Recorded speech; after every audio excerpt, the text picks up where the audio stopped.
Assalamualaikum warahmatullahi wabarakatuh. Halo, kembali lagi bersama saya Ida Nurlela. Pada pembahasan kali ini saya akan membahas mengenai bagaimana cara membuat manufacturing order by route MTO atau menggunakan rute MTO.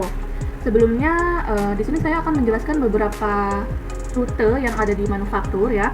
Yang pertama adalah MTO, di mana MTO ini merupakan singkatan dari make to order. Jadi pada rute ini tidak akan mencari stok yang tersedia. Jadi RFQ atau draft pesanan manufaktur akan dibuat terlepas dari apakah ada inventaris yang tersedia. Lalu konfigurasi MTO ini dapat berguna untuk produk yang sangat disesuaikan dengan spesifikasi pelanggan dan tidak mungkin tersedia. Karena alasan itu, ini juga dapat digunakan untuk produk yang mudah rusak. Juga hanya boleh dibeli atau diproduksi sesuai kebutuhan saja. Lalu kemudian ada rute manufaktur, di mana rute manufaktur ini ketika ada produk dibutuhkan di lokasi sumber pesanan, manufaktur dikeluarkan untuk memenuhi kebutuhan atau permintaan. Lalu ada rute buy, di mana rute buy ini atau beli digunakan untuk memenuhi kebutuhan produk di lokasi tujuan permintaan penawaran digunakan untuk membuat bill of material. Oke, langsung saja pada proses-proses atau langkah-langkah bagaimana kita melakukan manufacturing order menggunakan rute MTO. Sebelum itu, dipastikan terlebih dahulu bahwa modul manufacturingnya sudah diinstal ya teman-teman. Lalu langsung saja kita menuju ke home menu. Kita buka modul manufacturingnya. Oke, perlu diperhatikan untuk membuat manufacturing order menggunakan rute MTO, kita perlu mengkonfigurasi atau mengaktifkan work order terlebih dahulu dengan cara klik configuration, lalu kita klik setting. Nah, pada bagian work order ini kalian harus mencentangnya atau mengaktifkannya agar kita dapat melakukan manufacturing order by atau menggunakan rute MTO. Jika sudah, maka kita langsung save aja, karena kebetulan saya sudah mengaktifkannya. Kita langsung saja ke bagian produk atau menu produk. Oke, langkah pertama yaitu kita akan membuat kursi kayu ceritanya ya. Misalkan saya akan membuat kursi kayu. Kita ke menu produk. Pada kursi kayu terdapat beberapa bahan baku yang memang dibutuhkan untuk membuat kursi kayu, teman-teman. Jadi saya sudah membuat beberapa produk baru yang memang dibutuhkan oleh kursi kayu tersebut. Lalu langsung saja kita akan membuat kursi kayu. Jadi saya sudah membuat produk bagian atas kursi.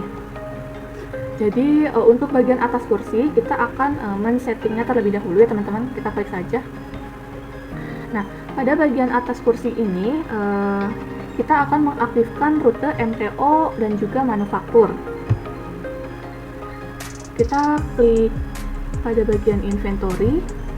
Nah, pada bagian inventory ini terdapat beberapa rute seperti yang sebelumnya saya jelaskan, yaitu ada MTO, kemudian ada rute buy, manufaktur, dan juga dropship.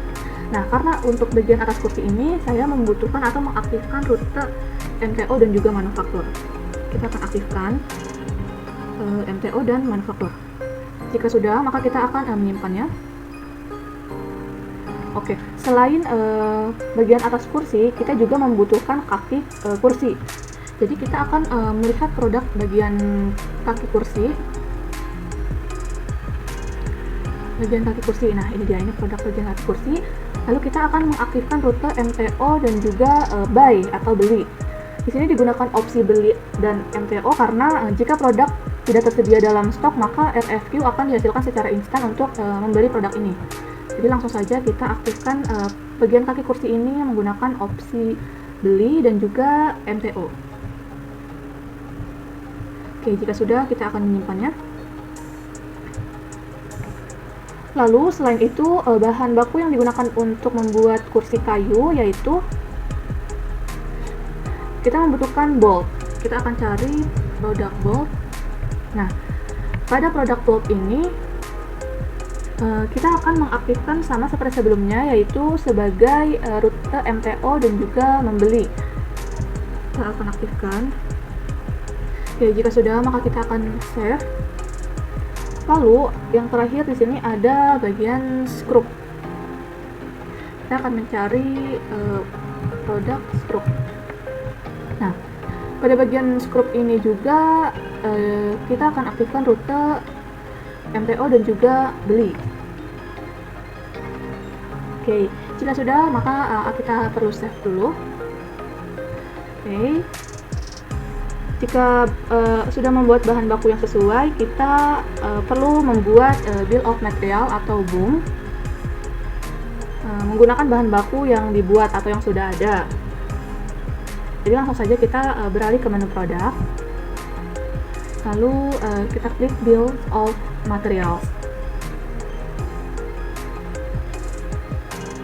Di sini saya akan membuat dua tagihan menggunakan bahan pertama, yaitu untuk kursi. Pada bagian atas kursi, saya sebelumnya sudah membuat bill of material pada bagian atas kursi, maka kita langsung saja untuk mengkonfigurasi pada bagian atas kursi ini untuk membuat bill of materialnya. Dimana pada bagian atas kursi ini kita memerlukan komponen. Kita akan klik add line, lalu kemudian kita pilih panel kayu.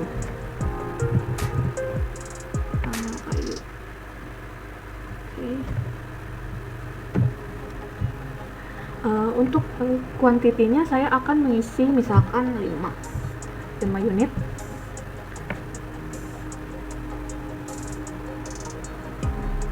Lalu jika sudah, kita akan save.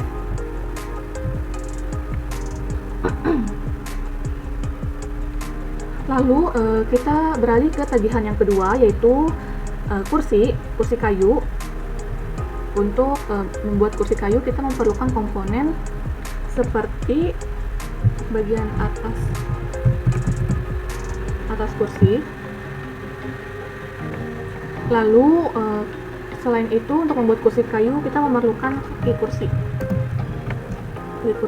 Oke, nah ini sudah ada. Kemudian kita akan menambahkannya lagi, yaitu baut atau bolt. Lalu kita menambahkan lagi skrup.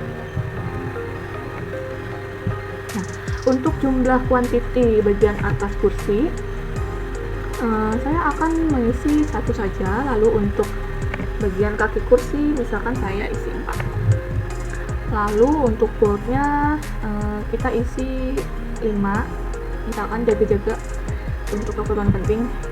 Lalu untuk skrupnya saya akan mengisi 15 misalkan ya teman-teman. Oke, jika sudah, maka kita cukup untuk menyimpannya. Oke, lalu untuk panel kayu, nah ini panel kayu akan kita konfigurasi juga. Jadi komponen yang sesuai yaitu lapisan lapis dan lapisan aus. Kita akan mengisi di outline.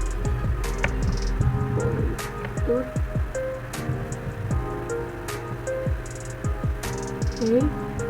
Lalu untuk yang outline kedua yaitu ini.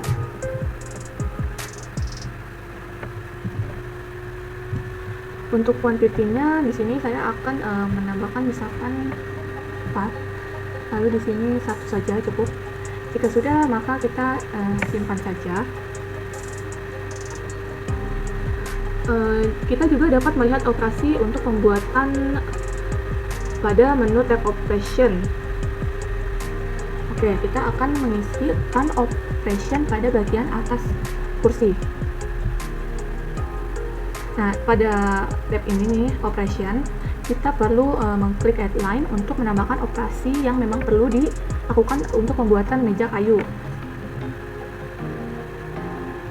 Misalkan nama operasinya yaitu memotong dan juga mengukur. Kita akan menambahkan work center atau pusat kerjanya, misalkan assembly line 1.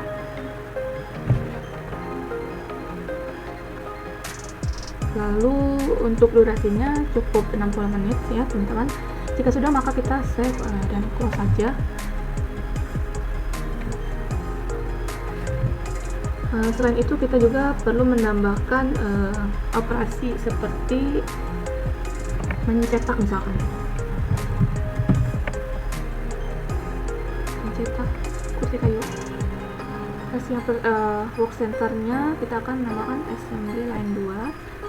sudah, lalu save dan close. Kita menambahkan lagi. Kita akan menambahkan operasi pemasangan baut dan skrup misalkan. Skrup work center-nya kita menggunakan drill station 1. Kita klik save dan close, lalu kita tambahkan lagi painting misalkan ya, painting dan finishing. Work center yang digunakan adalah assembly line 3 misalkan. Oke, kita klik saja jika memang tidak ada, lalu kemudian kita perlu save dan close. Nah, jika sudah, maka kita akan save. Oke, dengan begitu operasi atau pembuatan bagian atas kursi membutuhkan durasi sekitar 240 menit dengan pusat kerja yang memang sudah ditentukan. Pada bagian kursi kayu juga kalian dapat menambahkan operasi seperti pada bagian atas kursi, operasi-operasi seperti memotong dan mengukur, mencetak, pemasangan baut dan skrup, painting dan finishing. Untuk pembuatan bill of material bagian atas kursi sudah selesai, maka selanjutnya mungkin kalian bisa mengisi operasi atau operation pada bagian kursi kayu. Jadi bisa dibilang untuk pembuatan bill of materialnya telah selesai. Mungkin itu saja yang dapat saya sampaikan pada pembahasan kali ini. Kurang lebihnya mohon maaf. Terima kasih. Wassalamualaikum warahmatullahi wabarakatuh.